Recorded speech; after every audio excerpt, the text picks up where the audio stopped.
Hello everyone, welcome back to my YouTube channel, The Legal Life. This is Prithviraj in front of you. Today in this particular session, we will understand BNSS 2023, तो भारतीय नागरिक सुरक्षा संहिता को 2023 को आज हम पढ़ेंगे, जो कि दंड प्रक्रिया संहिता 1973 की जगह आई हुई है।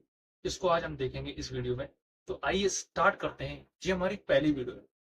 इसके बाद हम कई सारी वीडियो बनाएंगे जिसमें हम बीएनएसएस को और इलेबोरेट करके, मतलब उसको प्री और जुडिशरी पॉइंट ऑफ व्यू से दोनों से देखते हुए चलेंगे। और कई सारे जो लॉ के एग्जाम होते हैं, जैसे एपीओ के एग्जाम है, राजस्थान एपीओ में होता है, हरियाणा में, बिहार में, कई सारे स्टेट में जो सरकारी वकील के जो एग्जाम्स होते हैं, उसमें भी ये बीएनएसएस काफी अच्छी भूमिका निभाता है। इसलिए आज हम बीएनएसएस को देखेंगे। और बीएनएसएस एक लार्जेस्ट पार्ट हो जाता है किसी भी लॉ एग्जाम। तो बीएनएसएस को समझने के लिए ये हमारी पहली वीडियो है जिसमें हम इंट्रोडक्शन पार्ट को समझेंगे और आगे इंपोर्टेंट सेक्शनों को देखने की कोशिश करेंगे। आइए स्टार्ट करते हैं। सबसे पहला चीज आती है कि इसमें टाइटल क्या कहता है। टाइटल कहता है भारतीय नागरिक सुरक्षा संहिता 2023। एक्ट नंबर कितना है? 2046। एक्ट नंबर कितना है? 46। 45 नंबर का बीएनएस, 47 नंबर का बीएसए और जो है 46 नंबर का एक्ट। इसकी राष्ट्रपति के अनुसार इसमें परमिशन देंगे तो राष्ट्रपति की परमिशन देंगे 25 दिसंबर 2023 को। 25 दिसंबर 2023 को राष्ट्रपति की परमिशन मिलती है। लागू होता है 1 जुलाई 2024 से। तो लागू कब से होता है? 1 जुलाई 2024 से।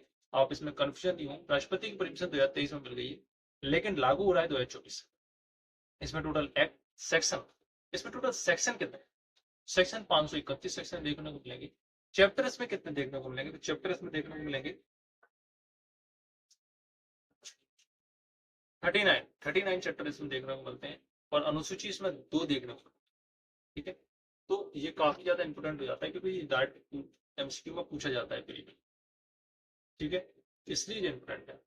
और अब हम सबसे पहले पहली सेक्शन की बात करते हैं। तो पहले सेक्शन क्या कहता है? संक्षिप्त नाम, विस्तार, प्रारंभ। तो विस्तार से एक टूटे निकल के आता है। विस्तार क्या कहता है कि चैप्टर नंबर, वैसे तो ये पूरी इंडिया पर लागू हो रही है बीएनएसएस, लेकिन नागालैंड और जनजातीय क्षेत्रों के बारे में एक प्री का क्वेश्चन बहुत इंपोर्टेंट आ जाता है। चैप्टर नंबर 9, 11 और 12 को छोड़कर बाकी बीएनएसएस इन पर लागू ही नहीं होती। ये प्री का क्वेश्चन निकल के आता है। मतलब नागालैंड और जनजातीय क्षेत्रों पर पूरी बीएनएसएस लागू नहीं होगी, एक्सेप्ट चैप्टर नंबर 9, 11 और 12 ये लागू होंगे। ठीक है, इसलिए ये इंपोर्टेंट हो जाते हैं। उसके बाद जनजातीय क्षेत्र कौन से? जो अनुसूची 6 है कॉन्स्टिट्यूशन में, जो अनुसूची 6 है उसकी अनुसूची 12 दी गई है। इसमें से 6वीं नंबर की जो अनुसूची है उसके पैरा नंबर 20 में ये दिया गया। वो वाले जो अनुसूचित क्षेत्र है, वो वाले अनुसूचित क्षेत्रों पर ये लागू नहीं। उसके बाद हम बात करें आगे, सेक्शन नंबर 2 काफी ज्यादा इंपोर्टेंट है, बाकी इसमें कुछ इंपोर्टेंट इस वाले चीज, मतलब इंट्रोडक्शन पार्ट में। सेक्शन नंबर 2 डेफिनेशन पार्ट को आज हम इलेबोरेट करके पढ़ेंगे। डेफिनेशन इसमें काफी ज्यादा इंपोर्टेंट है। तो डेफिनेशन क्या है और कितनी डेफिनेशन दी गई है इसमें? तो इसमें दी गई है टोटल, आप देख, तो टोटल इसमें 26 डेफिनेशन दी गई। और पहला क्लॉज सेक्शन नंबर 1 में और सेकंड क्लॉज, तो डेफिनेशन पहले क्लॉज में दी गई है, कंफ्यूजन नहीं होना। सेक्शन 2 के क्लॉज 1 में डेफिनेशन है, टोटल 26 डेफिनेशन है, ए से लेके जेड तक। और इसमें जब हम बात करें कि इसमें सेकंड क्लॉज है, वो तो बोलता है, ये बोलता है कि जब शब्दों पदों जो इसमें प्रयुक्त है परिभाषित नहीं है, मतलब कहने का मतलब ये कि जो अगर इसमें कोई शब्द आता है बीएनएसएस में, या कोई ऐसा पद आ जाता है जो कि इसमें परिभाषित नहीं है, तो उस कंडीशन में क्या होगा? उस कंडीशन में किंतु आईटी एक्ट 20 वाला और पीएनएस 2023 वाला में परिभाषित है, वही अर्थ होंगी, वही संदेह में संहिता में देगी। ठीक है, तो आईटी एक्ट के अनुसार और पीएनएस के अनुसार डेफिनेशन मान जाएगी। अब पहले क्लॉज को देख लेते हैं जिसमें डेफिनेशन पार्ट है, काफी ज्यादा डेफिनेशन पार्ट को हम समझने की कोशिश करेंगे। तो डेफिनेशन पार्ट में दिया गया है, सबसे पहले डेफिनेशन दी गई है कि श्रव्य दृश्य इलेक्ट्रॉनिक साधन। सबसे पहले इलेक्ट्रॉनिक सोर्सेस के बारे में पहली डेफिनेशन होती है। क्या बोलती है? श्रव्य और दृश्य, मतलब श्रव्य सुनने जाने वाले चीजें, और दृश्य मतलब देखी जाने वाली, ऐसे कुछ इलेक्ट्रॉनिक साधन है, उसके बारे में जो बात करता है। ये बोलता है कि वीडियो कॉन्फ्रेंसिंग के प्रयोजन के लिए पहचान, तलाशी, अपहरण, साक्ष्य की प्रक्रियाओं को अभिलेखित करना, इलेक्ट्रॉनिक संसूचना का पारेषण, ऐसे अन्य प्रयोजन के लिए किसी संसूचना डिवाइस का प्रयोग, ऐसे अन्य साधन भी है जिसे राज्य सरकार नियमों द्वारा पालित करती है। तो राज्य सरकार और भी बना सकती है, ये जो बोल दी है धारा, ये जो क्लॉज बोल रहा है एक, राज्य सरकार और भी बना सकती है। ये जो इसमें है, किसके लिए, जो इलेक्ट्रॉनिक, अब वीडियो कॉन्फ्रेंसिंग के इसमें बहुत महत्वपूर्ण भूमिका निभाती है कि आप तलाशी करेंगे तो वीडियो कॉन्फ्रेंसिंग होगी, आप पहचान करेंगे किसी की तो वीडियो कॉन्फ्रेंसिंग होगी, किसी संपत्ति का अभिग्रहण करेंगे उसको तो उसके वीडियो कॉन्फ्रेंसिंग करेंगे, तो वीडियो कॉन्फ्रेंसिंग काफी ज्यादा इंपॉर्टेंट भूमिका निभाएगी इसमें। ए बी में क्या किया गया, बी में दिया गया है जमानत। जमानत का मतलब क्या होता है, जमानत का मतलब ये दिया गया है इसमें कि से किसी अधिकारी न्यायालय द्वारा अधिरोपित कतिपय शर्तों पर किसी अपराध के कार्य किए जाने के अभियुक्त या संदिग्ध व्यक्ति द्वारा किसी बंद पत्र जमानत पत्र के निष्पादन पर विधि की अपेक्षा से व्यक्ति को छोड़ा जाना अभिप्रेत। तो जमानत का मतलब क्या है, जमानत का मतलब है विधि की अपेक्षा से छोड़ना। आपको लॉफुल कस्टडी में रखा गया था, लेकिन आपने जमानत के डॉक्यूमेंट पेश किए, आप एक अच्छे व्यक्ति हैं, न्यायालय में आपने अपना वो बताया सब चीजें, उसके बाद आपको जमानत पे छोड़ा जाता है। जमानत कहने का मतलब ये है कि आपको विधि की अपेक्षा से छोड़ना। क्या बंद पत्र और जमानत पत्र, तो किस मतलब कौन कौन सी चीजें आप पेश करेंगे, तो बंद पत्र और जमानत पत्र को पेश करके, जमानत पत्र के बारे में भी डेफिनेशन इसमें दी गई है और बंद पत्र के बारे में भी। तो बंद पत्र क्या होता है, बंद पत्र के लिए देखें आप, सबसे पहले जमानत पत्र को देख लें। जमानत पत्र की पैरेटिव है, जस्ट इसके बाद दिया गया है बेलेबल ऑफेंस, उसके बाद दिया गया जमानत पत्र की डेफिनेशन घा में। क्या दिया गया, घा यानी डी में क्या दिया गया, इसमें दिया गया है कि से जमानत पत्र से प्रतिभूति के साथ छोड़े जाने के लिए वचनबद्ध अभिप्रेत है। तो जमानत पत्र से क्या मतलब है, जमानत पत्र का मतलब यह है कि प्रतिभूति के साथ छोड़े जाने के लिए वचनबद्ध प्रतिभूति, आप थर्ड पर्सन आपकी गारंटी देता है, अगर ऐसा नहीं करता है तो मैं इसकी जमानत देता हूँ, मैं प्रतिभूति दे रहा हूँ, नहीं ये ऐसा करेगा, अच्छे सही आदमी अच्छा। तो इस कंडीशन में ये भराया जाता है। तो जमानत पत्र ये होता है कि प्रतिभूति के साथ जो वचनबद्ध करता है, प्रॉमिस करता है, वो जमानत पत्र। बंद पत्र का मतलब होता है जो डा में दिया गया है, डा यानी ई में दी गई है बॉन्ड। बॉन्ड का मतलब सिर्फ प्रतिभूति के बिना प्रतिभूति नहीं होती, स्वयं के वचनबद्ध पर छोड़ा जाता है। छोड़े जाने के लिए कोई व्यक्तित्व बंद पत्र या वचनबद्ध अभिप्रेत है, मतलब छोड़े जाने के लिए व्यक्तिगत स्वयं देता है कि हाँ मैं बॉन्ड देता हूँ कि मैं आऊंगा, मैं हर पेशी पे उपस्थित होऊंगा, जब भी न्यायालय बुलाएगा तब मैं आऊंगा। ये हो गया। उसके बाद सी में देख लें जमानती अपराध। जमानती अपराध मतलब बेलेबल होता है, बेलेबल जो इसमें दो अनुसूची दी गई है, लास्ट में देखेंगे आप। तो पहली अनुसूची बोलती है अपराधों के वर्गीकरण के बारे में, जिसमें दी गई टेबल में दिया गया है कि जब बीएनएस के जो भारतीय न्याय संहिता के जो ऑफेंसेस हैं उनको कौन कौन से बेलेबल है, कौन कौन से मजिस्ट्रेट के द्वारा ट्राइबल है। तो बेलेबल ऑफेंस किस आधार पर देखेंगे आप, प्रथम अनुसूची के आधार पर देखेंगे, ठीक है। और किसी अन्य विधि में अगर उसे जमानती बताया गया है तो वो जमानती ऑफेंस है, ठीक है। और जो अजमानती ऑफेंस नहीं, ठीक है। उसके बाद बात करें चार्ज। चार्ज के बारे में मुझे बोल रहा है कि के अंतर्गत जब आरोप में एक से अधिक शीर्ष हो, आरोप का कोई भी शीर्ष, कहने का मतलब यह है कि आप किसी भी ऑफेंस को करते हैं तो उसके साथ साथ आप कई सारे ऑफेंसेस कर, कैसे आप पर कई सारे चार्जेस लगाए जाते हैं। जैसे आप चोरी करने, चोरी के साथ साथ आप सामने वाले के साथ जब छीना झपटी करेंगे किसी चीज का, छीना झपटी करेंगे किसी चीज के लिए, तो क्या करेंगे, सामने वाला उसके लिए बचाव भी करेगा, तो बचाव के लिए आप सामने वाले को इंजरी पहुंचाएंगे और प्रतिकारित करेंगे, तो वो सब चीज। तो चार्ज के साथ साथ एक ही इसमें दिया गया कि जब आरोप में एक से अधिक शीर्ष, आरोप का कोई भी शीर्ष चार्ज। उसके बाद चार्ज के बाद बेलेबल कॉग्निजेबल ऑफेंस की बात करें तो कॉग्निजेबल ऑफेंस का मतलब सीधी सी बात यह है कि जिसमें पुलिस अधिकारी बिना वारंट के किसी अभियुक्त को गिरफ्तार करती है उसे आप कॉग्निजेबल ऑफेंस कहेंगे। कॉग्निजेबल ऑफेंस में पुलिस बिना वारंट के गिरफ्तार करती है, that is called cognizable offence. तो कॉग्निजेबल ऑफेंस का मतलब यह है कि विधि के अनुसार वारंट के बिना गिरफ्तार करना, that is called cognizable offence. और प्रथम अनुसूची में जो बताया गया है तस्मै प्रवृत्ति किसी अन्य विधि में बिना वारंट के गिरफ्तार करना है, कॉग्निजेबल ऑफेंस। उसके बाद बात करें परिवाद। परिवाद में दिया गया है, जा में दिया गया है, परिवाद मतलब यह है कि मजिस्ट्रेट द्वारा कार्रवाई किए जाने की दृष्टि से मौखिक या लिखित रूप में, तो मौखिक भी की जा सकती है, लिखित रूप में की जा सकती है। तो कंप्लेंट है मौखिक में की जा सकती है, लिखित में भी की जा सकती है, मजिस्ट्रेट से की जाएगी। और किस प्रयोजन के लिए की जाती है, कार्रवाई करने के प्रयोजन से की जाती है, कार्रवाई करने की दृष्टि से की जाती है। उसके बाद आगे बोल रहा है कि उससे किया गया अभिकथन अभिप्रेत है कि किसी व्यक्ति ने, चाहे वह ज्ञात हो अज्ञात, अब आपको नहीं पता वो कौन है, पीछे से आया आपके सर पर कंबल डाला और मार पीट के चला गया, आपको नहीं पता वो कौन है। अज्ञात और ज्ञात व्यक्ति के विरुद्ध की जाती है, किंतु इसमें पुलिस रिपोर्ट नहीं है। तो पुलिस रिपोर्ट नहीं आती, कहने का मतलब ये है कि जब कोई एफआईआर होती है, एफआईआर के बारे में न्यायालय जो पुलिस है वो इन्वेस्टिगेशन करती है, इन्वेस्टिगेशन करने के बाद जो लास्ट में फाइनल रिपोर्ट न्यायालय में पेश करती है, वो इसमें नहीं आएगी। जो 193 क्लॉज 3 में पेश की जाती है कोर्ट में, वो इसमें नहीं आती है। ध्यान रखना वाली बात, तो पुलिस रिपोर्ट कंप्लेंट में नहीं आती है, ये ध्यान रखना। उसके बाद इसमें लिखा है कि अन्वेषण के बाद स्पष्टीकरण पढ़ रहा हूं, स्पष्टीकरण ऐसे किसी मामले में जो अन्वेषण के बाद किसी असंज्ञेय अपराध का किया जाना प्रकट करता है, पुलिस अधिकारी द्वारा की गई रिपोर्ट परिवार समझी जाएगी। वह पुलिस अधिकारी जिसके द्वारा ऐसी रिपोर्ट की गई है परिवादी समझाएगा। और न्यायालय ने जैसे मान लो पुलिस अधिकारी ने एफआईआर करा दी किसी व्यक्ति ने, उसकी इन्वेस्टिगेशन हुई, इन्वेस्टिगेशन के बाद जब वो न्यायालय के समक्ष वो केस पहुंचता है या मामला पहुंचता है, तो न्यायालय को लगता है कि ये तो परिवार पर दाखिल होने वाला मामला था, ये ऐसा कैसे हो गया। या फिर इसमें लिखा है कि जो पुलिस अधिकारी की गई रिपोर्ट परिवार समझी जाएगी, तो उस कंडीशन में तो मतलब चालान पेश किया, रिपोर्ट पेश की, पुलिस रिपोर्ट, तो उस कंडीशन में पता चला जाता है नॉन कॉग्निटिव ऑफेंस है, इसके बारे में तो एफआईआर की ही नहीं जाती। एफआईआर जो 173 में होती है, पहले 154 में होती थी, वो संज्ञेय अपराधों के लिए की जाती है, नॉन कॉग्निटिव ऑफेंस के लिए एफआईआर नहीं होती। तो कॉग्निटिव ऑफेंस के लिए एफआईआर होती अगर न्यायालय को पता चलता है कि ये जो चालान पेश किया गया है पुलिस के द्वारा, वो तो कॉग्निटिव ऑफेंस है ही नहीं, नॉन कॉग्निटिव ऑफेंस, तो उसके लिए तो कंप्लेंट की जानी चाहिए थी।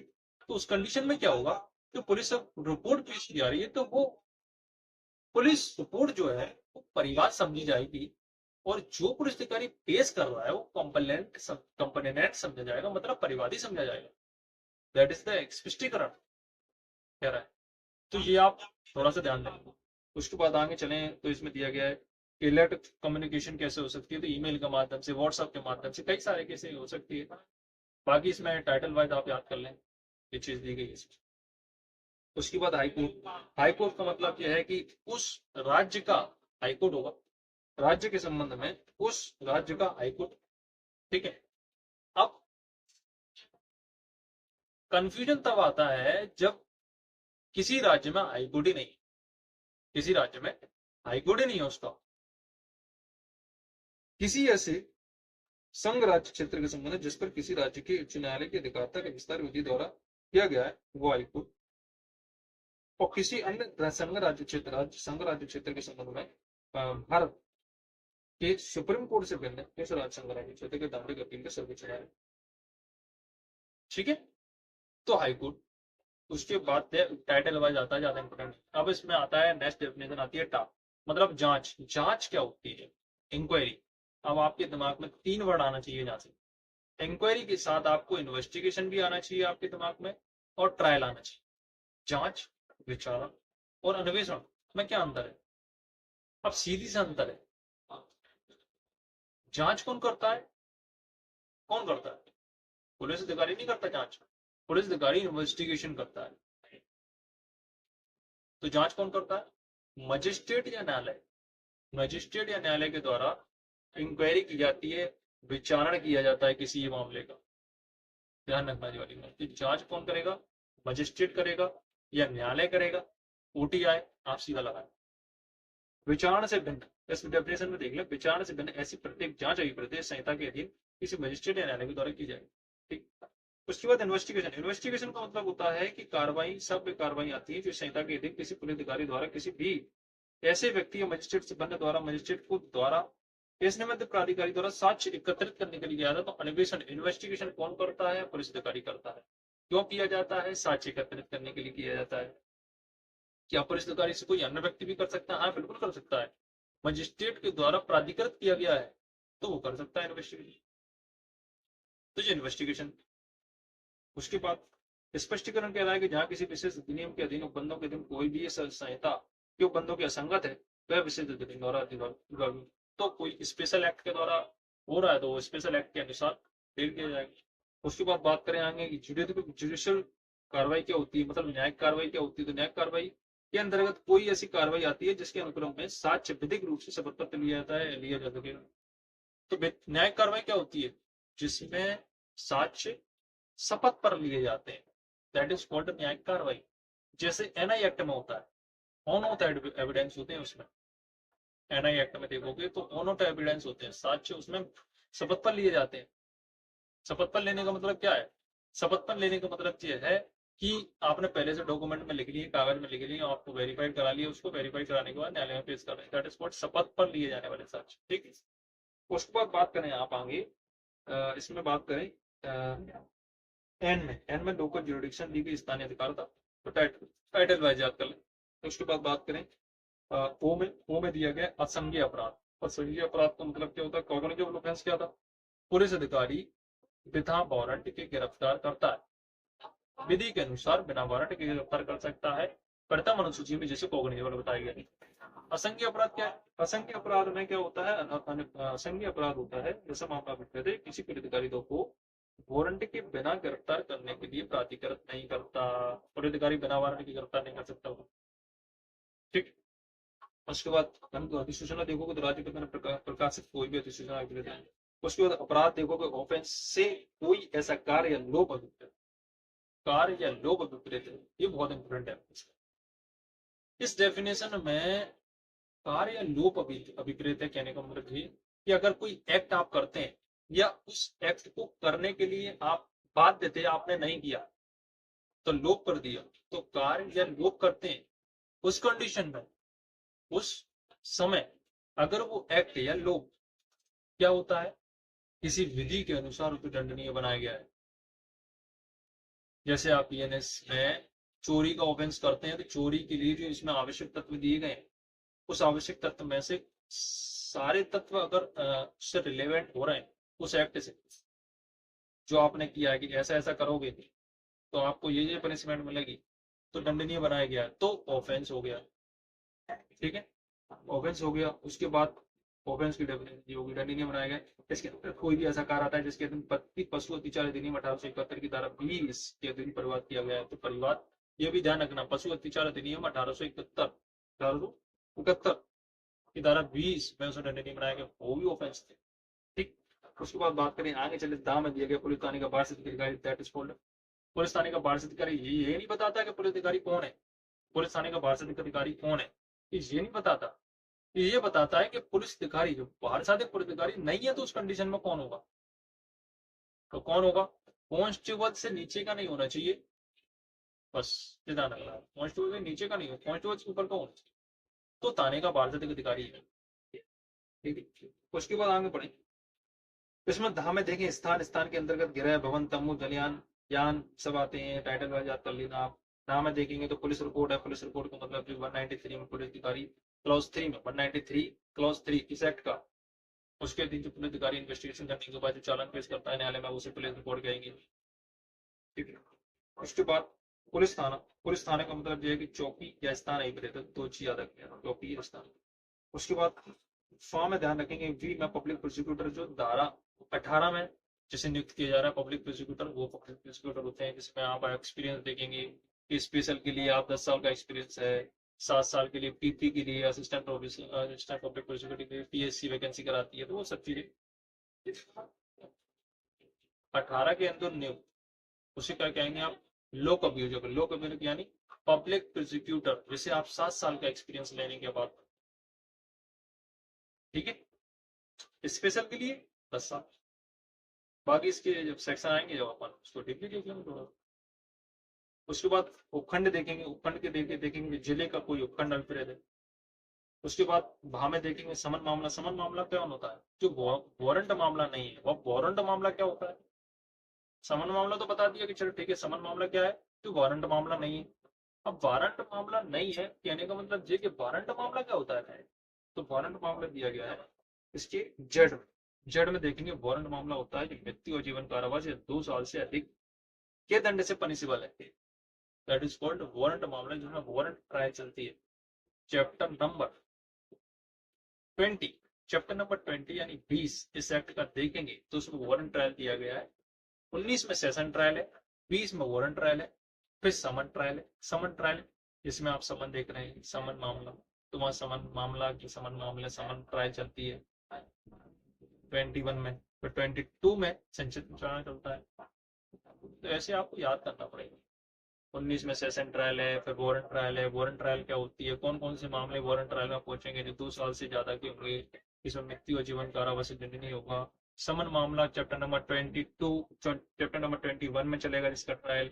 समन मामला क्या होगा, जो वारंट मामला नहीं है। वारंट मामला मतलब नहीं है कि मतलब 2 साल से कम के जो ऑफेंस है, नहीं ऑफेंस है, वो कहाँ होंगे, वो वारंट, वो समन ट्रायल, समन मामला समन ट्रायल चलेगी उसकी 21 में। आप देखेंगे, मैं आऊंगा, आपको पढ़ाऊंगा अगली क्लास।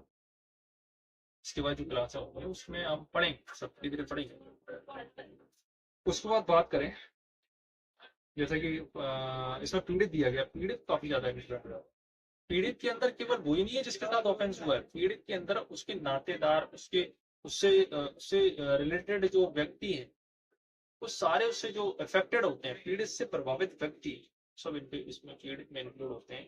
तो पीड़ित में दिया गया कि अभियुक्त के कार्य या लोक के कारण कोई हानि क्षति कारित हुई है, इसके अंतर्गत ऐसे पीड़ित का संरक्षक विधिक वारिस भी पीड़ित का पीड़ित ही नहीं, सब लोग।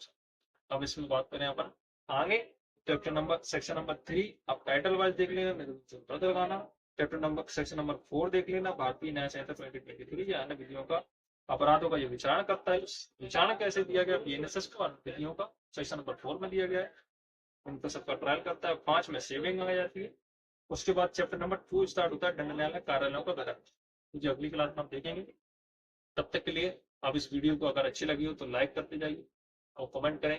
अगर इसमें कोई बदलाव आपको करना है या कोई केस लॉस आपको केस लॉस की भी अगर कोई वीडियो चाहिए स्पेशल, तो आप उसमें कमेंट करके मेरे बताएं, तो मैं केस लॉस की एक अलग से इसकी बीएनएसएस की पूरी एक वीडियो डाल दूंगा, जिसमें आप ढूंढने की जरूरत नहीं है, आप उसमें देख लेंगे सब cases clear. So thank you for listening.